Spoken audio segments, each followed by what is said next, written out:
shows lean left, some lean right, but we lean local and business. This is North Georgia Business RadioX with Phil Bonelli. For the next hour, we will celebrate the businesses in our area and the people that run them. Find us on Facebook at North Georgia Business RadioX and online at northgeorgiabusinessradiox.com. Now, here's Phil Bonelli. I have been so blessed to get to have a career and a life and a family and friends and hobbies in this community of Northeast Georgia, specifically Hall County. And one thing I have noticed in my career and in my civic pursuits is what a powerful force the Chamber of Commerce has been and is. And I've often said and continue to say that I firmly believe that the Chamber of Commerce, the Greater Hall Chamber, is the greatest secular source for good in this community. It's very broad-reaching, all of the different things that it does, and there's so many things. If you look at our Highlands to Islands Trail, you can ultimately thank the Chamber for its leadership in kicking that off. If you look at this awesome new dragon right here, steps from the studio, Chamber of Commerce. Our business success, Chamber of Commerce. Things to do with health system, Chamber of Commerce plays a part. In everything, every single facet, the Chamber of Commerce is doing a great job. And we know that no organization will succeed in its mission without great leadership. And the Chamber of Commerce, since I've been in Gainesville and before, has had a great leader, and Miss Kit Dunlap. Kit announced her retirement, and we have another fantastic leader who's been a leader at the Chamber and is now, I'm so happy to announce, is the new president and CEO of your Greater Hall Chamber of Commerce, Mr. Tim Evans. Tim, welcome to the show. Hey, thanks for having me with you today. I'm a big fan of Tim. Let me just tell you about Tim in my own words. Tim has been over development for the Chamber, which means that he is the one fielding all the phone calls just like that for folks who want to come and build new plants and bring industry to somewhere. And he is the one who determines, working with our Economic Development Council, what are the sorts of industries and employers that we want.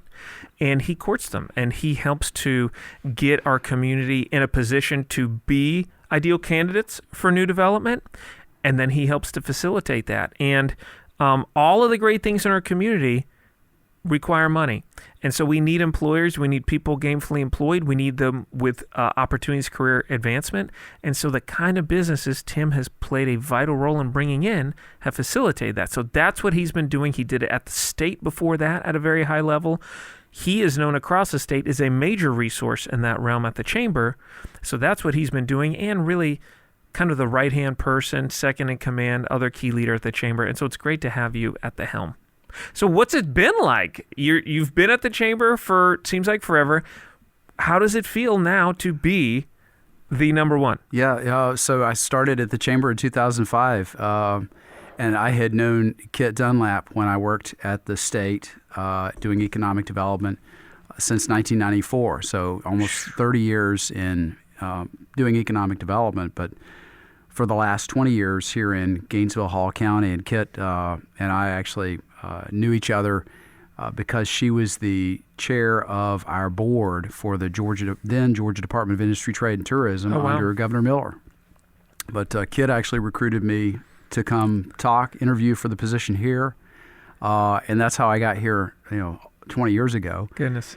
And had the real fortune to be able to work with her from 2005 up until here at the end of 2024.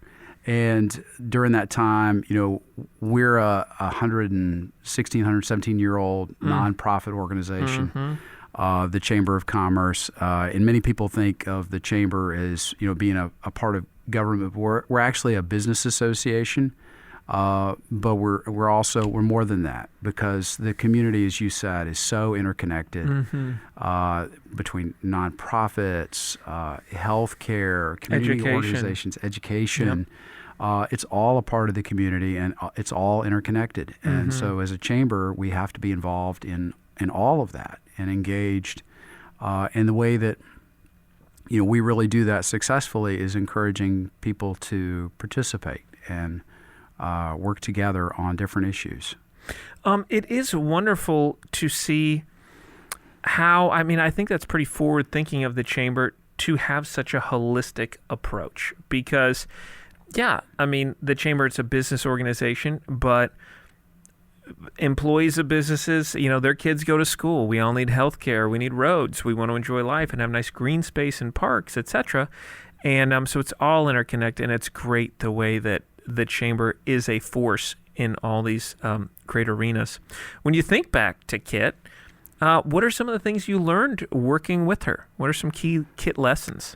Well, I love that she always had the notion when there was an idea in the room, she always knew that, okay, someone's going to have to become a champion for it, and who's going to do it, who's going to pay for it. And there was always a very practical aspect to taking an idea or concept and trying to get it done. And Kit was really about getting it done. So, getting it. I think David Lee, at a recent Eggs and Issues breakfast, he shared a quote, which is not his originally, but I hadn't heard it for a while. And when everything is said and done, there's often more said than done. And I love that about Kit. She was about getting things done. And who's going to champion it? Who are the resources? Who's going to run with this ball? I like it. Anything else you could think of top of mind? Well, Kit was, she has been and continues to be just a fantastic leader. And there were so many different lessons that she taught all of us. And we've got a great staff, a fantastic staff, and I've learned over the years that our people are really super talented, and they have got amazing abilities. And the best thing I could do is support them, encourage them, and help them run. What a great leadership lesson of Tim's is that, all right, build a great team. Support them and encourage them and help them to do their thing. And there is a great team at the chamber, and there's a pretty long-lasting core group as well as new faces. One thing that has always impressed me about the chamber, and it's particularly through the economic development staff, is like the Greater Hall Chamber is this like talent creation and breeding ground for leadership throughout the state. It just seems like there's always young people come in, maybe right out of college, work at the chamber, work on the development side. You train them up, they do a great job, and then they go to take pretty key roles. And I always take pride in that, that we're helping empower people to do some great things. It's like we have our own alumni association out there. Yeah, absolutely. Yes. And that is something, if you're a leader out there, I really want you to listen and pay attention that you've got to care about people and you've got to empower people. And empowering them and helping them to develop and grow, that might lead to them then having other opportunities that they pursue, and in a way that does hurt you because you lose them. You cannot look at it like you've got to have a growth mindset and say, I want the best for every employee. I want them to pursue whatever opportunities are great for them. And, I'm going to have to continue always to develop talent. Absolutely. Always. Absolutely. And bringing, new people into the organization and bringing new talents in, it kind of has this effect of spreading to others, which is really good. It's nice to have that part be a little bit viral when you've got new talents and skill sets coming onto your team. And I was an intern in college, and did 3 internships, one of which actually led to the career I'm in now. And we always have an intern at the chamber. We've tried to have an intern be a part of our organization for, close to the last 20 years. And those people are not only bringing in new talents, but sometimes we hire them because if we have an opening, it's a great way for us to recruit talent into the organization. Definitely. Yeah. So it's been so productive and helpful for us in many ways. I love it. As we've grown the Farm and Roundtable, I've had to take on different staff positions, and that is like my favorite thing. I love getting to develop young people, and it truly helps me develop so much to pour into them, to take the time to think of what are the best practices, what is it that I know, what are some things I know that I've forgotten. It forces you to kind of break it down. It does. Yeah. Oh, I think I I went and spoke at UNG a couple months ago, and I met this amazing UNG student that I think is going to be a roundtable intern. Maybe I can announce that next episode. But I am so excited because this young lady is tremendous, very sharp, very talented, very personable, and I'm just so stoked to get to be a part of her career journey. And she has some strengths which would be great to have at Roundtable. And I would be honored to be a part of helping develop her. Very cool. All right, we are going to be right back after this break on North Georgia Business Radio X.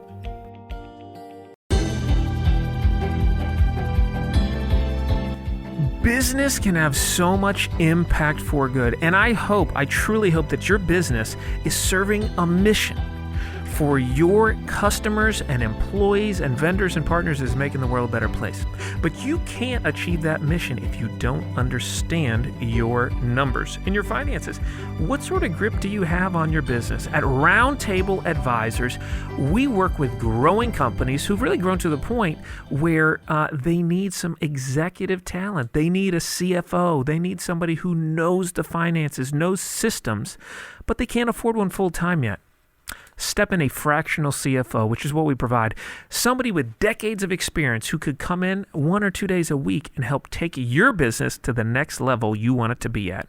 Roundtable-advisors.com. Welcome back to the Northeast Georgia Health System Studio. I am your happy host here with Tim Evans. Tim is one heck of a guy. He's the president and CEO of the Chamber of Commerce, and golly, he brought me a hot cup of coffee for the show. He's just a great fella like that. A lot of the world's problems can be solved over a hot cup of coffee, so why not a podcast show? So many, Tim. So Tim has been with the Chamber for about 20 years. He's been in economic development for over a decade prior to that, and he is just the perfect person to take over the helm and lead our chamber, and I'm so excited. When you think of your new role, okay, it's hard to step in. I think of the great role that Sarah Bell has done at Alachi. Alachi, the first executive director was Andrea Timpone. Andrea was amazing. She led the organization for decades. She built it up. She was so awesome. She was Alachi. Sarah took over. Sarah was not hired to be the next Andrea Timpone because that's not a role. She was hired to be the first Sarah Bell, and she kept the amazing things about the culture, but with her own leadership style. And it's just been the best transition ever. When you think of your leadership, you're stepping into an amazing chamber. You're not looking to rebuild things, but what are some things that are on your Tim Evans agenda for the chamber for this upcoming year? So as an organization, we have fantastic events that we do. We're a membership association, a membership organization, so we have memberships. But we also provide economic development services, and that's my sort of strength, that personal background that I bring to the table. So in working with the chamber and the staff in all of those areas, I'm going to continue to be involved in economic development, bring up people that we've got, talent that we have, to do more. And then on the events and the membership, it's about engagement and getting folks involved. And people become members of the Chamber of Commerce for different reasons, for networking, for that people-to-people experience of doing business, to be a part of the community, to participate. So those are all things in my leadership style. I really feel like we've got really talented people, especially we've got folks with really good experience at doing our events, our membership, and they need me to support them, and they don't need me to be in their way.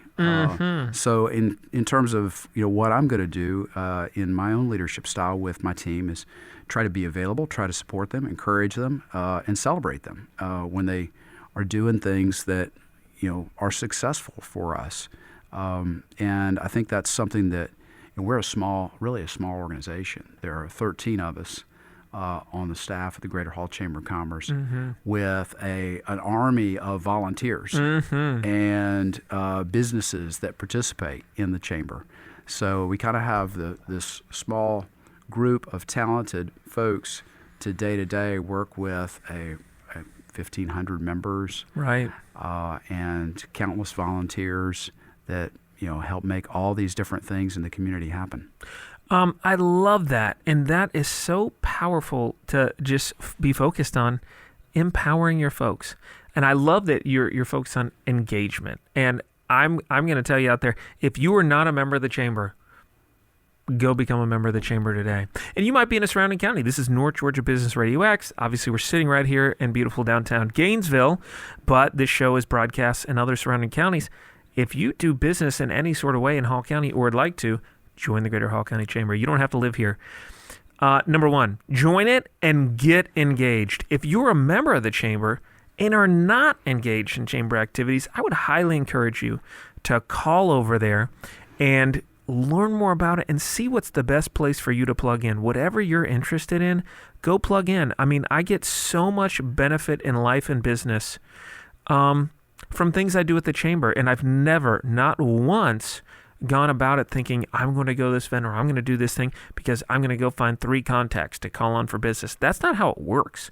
Go give, go serve, and good things will happen. That's just the way it works. Yeah. I think that's probably a great lesson in life too. You kind of serve your own interests by serving others, other people's, helping them with theirs. Amen. Yeah. As it regards helping people with their interests, you have done such a great job with economic development. You mentioned continuing that.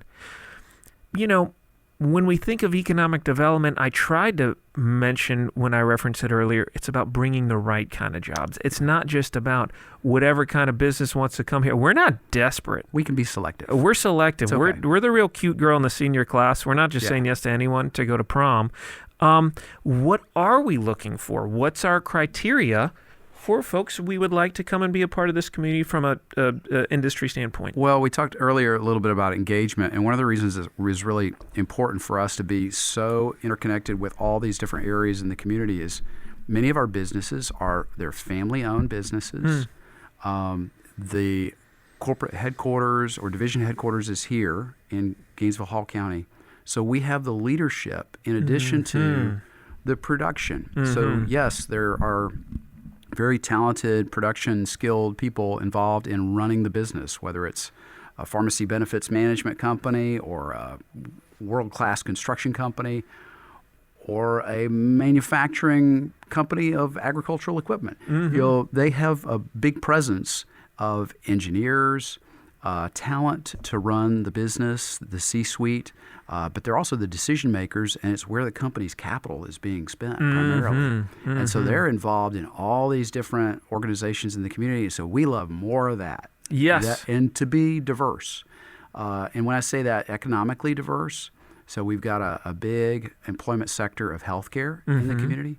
We've got a very diverse manufacturing and food processing part of the community. It's about 30% of the workforce of making stuff and moving stuff. And that means that when times are tough in the U.S. or global economy, that maybe it's a little bit better here. That we fare better than the rest of the state. Because everyone's still eating. Everybody's still got to eat.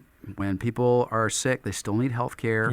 And we have this great education system here of primary, secondary, and post-secondary. Burnell, Lanier Tech, UNG. When times are tough, people go back to school too. So there's a lot of resiliency in so we want balanced our local economy. We want a balanced employment base, and we are we're gonna lean towards corporate headquarters and businesses that you need a higher skill, higher talent, which tends to pay well. And it's okay if they're not a lot of jobs. If they're high-quality jobs. All right, after this break, I want to talk more about that and kind of how our development mix can help with people with career and life advancement. After this break on North Georgia Business Radio X. Steve and Ashley finally got their twins to sleep through the night.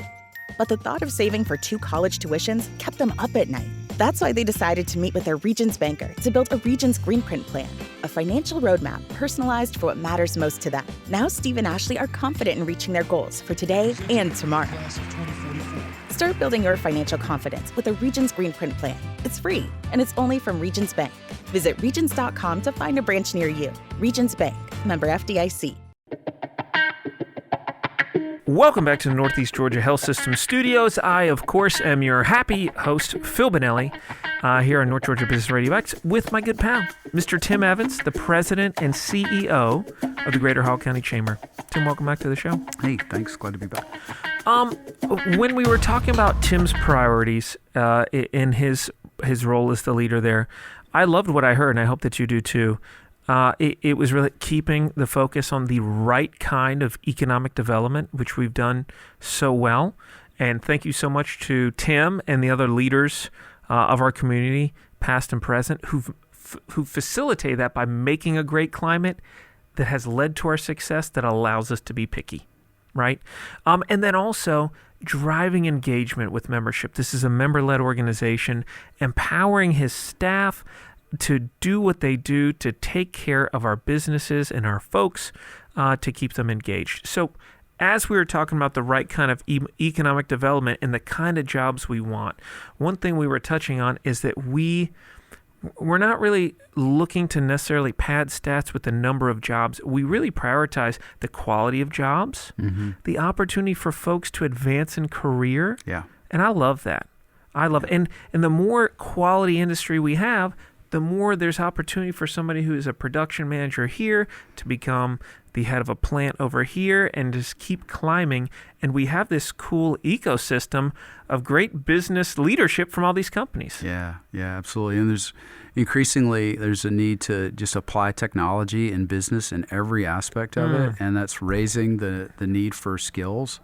And I think, as whether you're a business owner and you're looking at how do you become more productive, how do you get more productivity out of your talent, and you're looking to raise their skills, or if you're an employee and you're looking at career advancement, I think we're all in a world now that lifelong learning, and being a little bit intentional about what that learning is important. Going out and just getting a degree is not as valuable as getting a degree that's going to help you advance. And the experience, I want to, for the younger folks out there listening, or folks who maybe are in a position to give some advice that'll be listened to some younger folks, on the lifelong learning and experience thing, one thing Tim mentioned earlier was that he, in school, this might have been before we were on air, he did 3 internships, one of which led to his career in economic development. And I cannot encourage you enough, people, to go and get experience to put you in a position to succeed. And 3 internships in school is a good bit. You were very focused on that and intentional about it. What a lot of people hear when I say that is they hear, wow, you did an internship that led to your current career. What they don't hear is that I did 2 internships that helped me decide that is not what I want to do. Yep. And I realized that, I was made for something else. Mm-hmm. And I eventually found that. Mm-hmm. And I encourage, I was just talking with our Youth Leadership Hall program the other day, really encouraging these high school kids to look at getting an internship as soon as they can. Amen. In the career field that they think they're interested in, to see if it's what you want to spend your undergraduate or potentially technical college might be in their future, or even graduate school. Before you invest all that time, see if that's a career field that interests you. Try it. Hey, and we have, if you're in Hall County, Rhonda Samples and her staff, we have an amazing work-based learning program. You could be in high school. You could get an opportunity to go work in the field. You don't have to wait till college. Go get in there and figure it out. And you might think, hey, I want to be in nursing. And come to find out, no, I do not like that. I don't like the sight of blood or whatever. Find that out now before you get into school debt. Yeah. We have a lot of great STEM programs in Hall County that are producing, young people with talents, some of which are looking at going into engineering. We have one of the best sort of breeding grounds for young engineers in manufacturing in this community. There's so many engineering co-ops available, and opportunities to learn about what that career field is like. Yep. It's great. So we talked about that we want to do economic development that facilitates great careers and career advancement. Let me ask you this, Tim. As you have now advanced again in your career and have become the president and CEO, what are some tips that you would share, some learnings, if I'm somebody that has got promoted within an organization, I'm in a newer, more expansive leadership role, what are some keys that you've found to be helpful?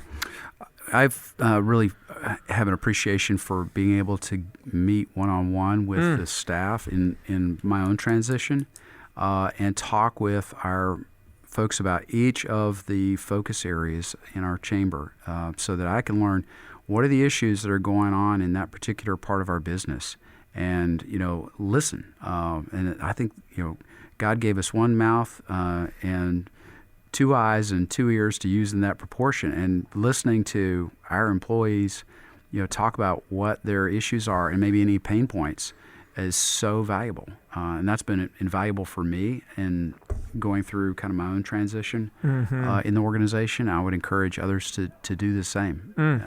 How can you remove barriers? What are the barriers? So you got to hear what they are so you can help with them. You need to learn what they are and understand, are there things that we have been doing as an organization that we could change, that we could do a little bit differently? And, that doesn't necessarily come from internal wisdom that you, the president and CEO, has. It's going to come from your people, and they'll share that with you if you give them a chance. And the old aphorism, which Tim just shared, is so key that you have 2 ears and 1 mouth and 2 eyes. And that's important to go and actively listen, but also to just pause. And when you are listening and you're wanting to know the different issues in each department from your folks, keep that mouth shut too, because you don't want to they voice an issue and you say, oh, I'll fix that. Oh, I'll change it. Well, no, you need to take in all the information, assess, get different viewpoints. Because just because someone shares a issue or concern doesn't mean you've heard the whole story of it or understand the resource allocation issues that are there. So anyway, listen, observe, take note, and don't rush into it. Thank God you didn't step into a position where there are major fires to put out, but and you could do that. Be intentional. Very wise. Very wise. So when you look at economic development it's really sales. It's, hey, you're selling the county and we're being selective in who we work with, but it's trying to bring about the best partners. What are some keys to you? When I think of you in your economic development role, I think of you as an excellent communicator. I think of you as very process-driven and able to move things through the close a deal. What are some lessons in getting things done and closing deals? I've learned, so it is long-term sales. The typical duration of an economic development project could be as short as 6 months, and I've had some that were 8 or 9 years in length to actually seeing the investment taking place. I would say one of the lessons I've learned long ago is don't necessarily have to know the answer to everything. In fact, it's far better to give a follow-up to the client, and that not only shows that you're willing to research to find an answer, but then you follow up with them later. It's far better to tell them, I don't know the answer to that right now, but I'm going to research it and I'll get back to you.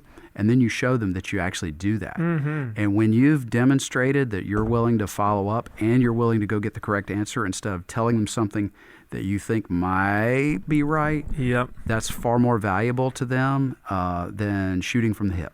Amen.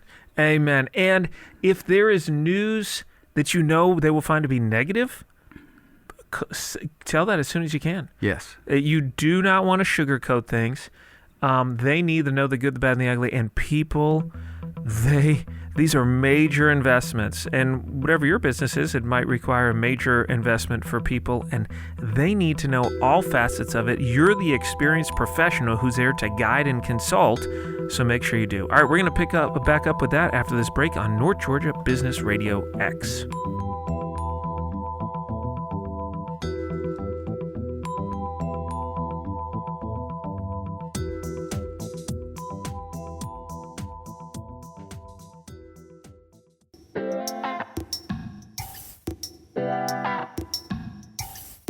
It's 2025. Can you believe it's here? I hardly can. I'm excited. I've got some resolutions. I've got some goals for my business. I'll tell you, with the farm, tripling production. With Roundtable Advisors, we'll talk about that in a different episode. But we're growing, baby. What goals do you have for your business? Well, whatever goals you have, they require a high-functioning team. If you want your team to have a fantastic bonding experience in the most beautiful, unique environment in North Georgia, you need to go hopewellfarmsga.com. That's hopewellfarmsga.com right now. Click on the Leadership tab and book one of our regenerative team experiences for this spring. Your team will come back enthused, excited, bellies full of delicious grass-fed burgers, and ready to rock and roll in 2025. Now back to the Northeast Georgia Health Systems Studios. I am your happy host, Phil Bonelli, here with my good pal, Mr. Tim Evans, President and CEO of the Greater Hall County Chamber. Tim, welcome back to the show. Hey, thank you.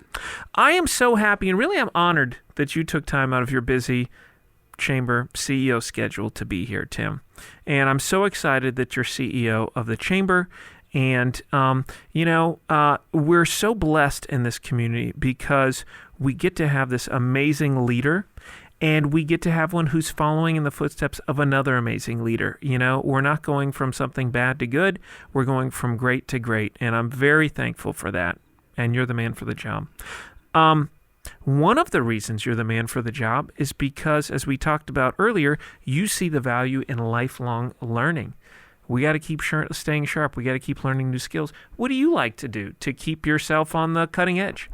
So there are things that I try to do professionally. And, for me in the near term, that's things like, continuing education, professional development. Mm-hmm. I'm a big believer in professional development for not just myself, but for anyone, finding, things that are going to help you do what you do better, maybe be more productive or learning something new, stretching. If we don't get out of our comfort zone and learn something new, I feel like we become a little bit stale. So, personally, that includes things like the Chamber Institute for what I'm doing as president and CEO of the Chamber. But also in my economic development role, there's lots of professional development that I've done over the career to be sharp, to stay sharp about what's available and new opportunities for us as a community.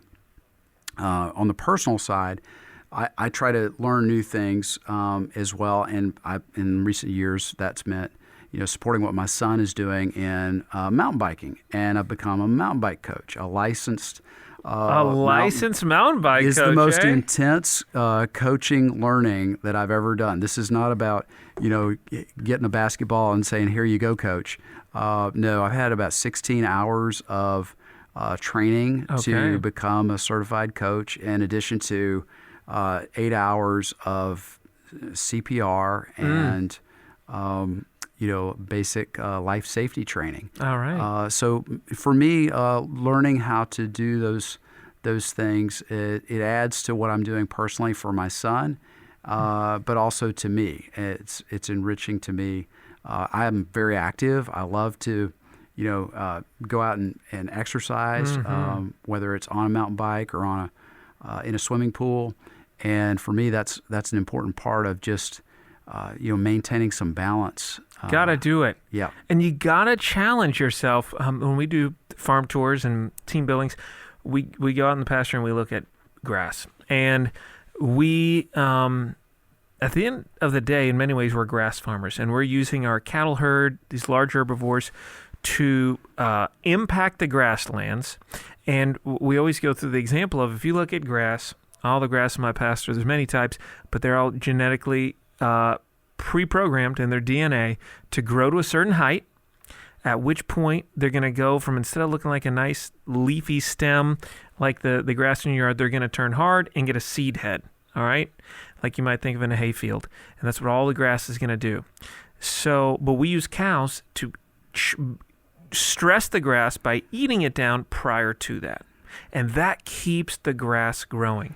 If the grass doesn't get challenged, if it just grows, it's going to be worthless. It's going to go to seed, at which point it goes dormant, instead of growing and soaking in more sunlight and photosynthesizing it to starches and sugars and cleaning the air by taking in carbon dioxide and scrubbing the carbon out of it, instead of doing that for 8 or 9 months out of the year, it's going to do it for 2 months, and then it's going to go stale and just sit there. Yeah. And we're the same way. Yeah. Also, you mentioned you got to keep fresh and get exercise and go in the pool. If all you did was study and learn and work, and you didn't sharpen the saw, you'd be like the blades of grass that get eaten too low, and then they don't have enough solar panel left to grow. Well, I think a little bit of exercise and paying for a swimming pool at Francis Meadows is a whole lot cheaper than mental therapy. There's a huge mental benefit to exercise, and I start my day that way. I get up around 4:30 or 5 in the morning and try to get some exercise in, whether it's on a bike trainer or in a pool or just for a walk. Yeah. Because that time is so helpful for the rest of the day if I can start the day that way. I was just sharing in the break that my 11-year-old son, Weston, he has been going to this boot camp with me at 5:30 in the morning. So he gets up, nobody makes him do it, and he just I tell him, if you show up in the kitchen at 5:15, you're going with me. We go work out, and we've been doing that the last 3 weeks together, and that has been the best part of my month, getting to do that with Weston. But I have seen a dramatic difference. Just that 30 minutes of exercise, his attitude, which sometimes can stink, is so much better throughout the day. And it's like we get back from working out, and I start to make breakfast, and he immediately starts doing his little chores and then doing his schoolwork. I mean, it's like he's a totally different person. Yeah. It is amazing. It's like he needed that to settle and focus. Yep. Yes. Yep. Take time. Look, Tim took on this big new role. He could have said, "Oh my gosh, I got to put a pause on my working out. I'm CEO of the I got to figure this out," or "Hey, I got to put a pause on professional development." No, it's even more imperative now that you take the time to continue to grow, to be a better leader, to do that professional development, to read the books, listen to the podcasts, and to go and take a swim or a walk, take Banks on a mountain bike ride. It's awesome. Yep. I love it. One thing I would say, too, that I admire about Tim from the outside looking in, and that I recommend to all of you, is I feel like you're a pretty scheduled and organized person. Would you agree? Yeah, that's true. And, I'm definitely a planner, and for those of you that do like to think about the Enneagram or how people are organized into different personalities, so I'm definitely sort of the red, blue, green trimodal personality, Enneagram 1 kind of person. So I really like to plan everything. So I live by my calendar. I love it. Yeah. I forget. I looked at some Enneagram ones, and I could just tell one was me. I forget if it was 7 or 8, but one of them is like just so obviously me. But it wasn't the planner one. But I do love having the plan and having the schedule. And at Roundtable, as we grew and have been growing, we have started to build in more structure and SOPs and systems, and I've never been happier. I mean, I'm loving every minute of it. I have a great team that is helping me to do that, and having the structure and the plan, and this is how we do it consistently. It's just like I'm loving it. On my wrist, I have a bracelet. On the side, one of the sides, it says Discipline Equals Freedom, which is a great book by Jocko Willink if you've never read it. But having that discipline and that structure provides freedom because your key things are getting done. They're getting done the right way. You're not leaving loose ends. Good stuff. All right. Tim, thank you for being here. Hey, thanks for having me. Folks, if you don't know Tim, go meet Tim. If you're not a member of the Chamber, truly, go join the Chamber. Become engaged. Tim, what are 1 or 2 or 3 things we should wrap up the show with? Lightning, just 3 random things that come to your head. Well, first of all, the word participate. Participate. It's hugely important to me, and I think people being involved, engaged in their community. All right, involved and engaged. Okay. It's the end of the show, but it's not too late. Get out the door, get out of bed, and participate. Become engaged right now in your community. Come and hang out at the chamber with Mr. Tim and me, CEO of the Greater Hall Chamber. He's the man. Keep it safe, and he never is a danger. Nice planning so that he can participate. You need to do it too. You'll learn that it's great, and we're out. Thank you, Tim, for being here on the show. We appreciate you. You've been listening to North Georgia Business Radio X with Phil Vanelli. What local business do you know that should be highlighted on our program? Let us know. Just search North Georgia Business Radio X on Facebook or contact Bo at businessradiox.com. See you next time, and remember to support our local businesses.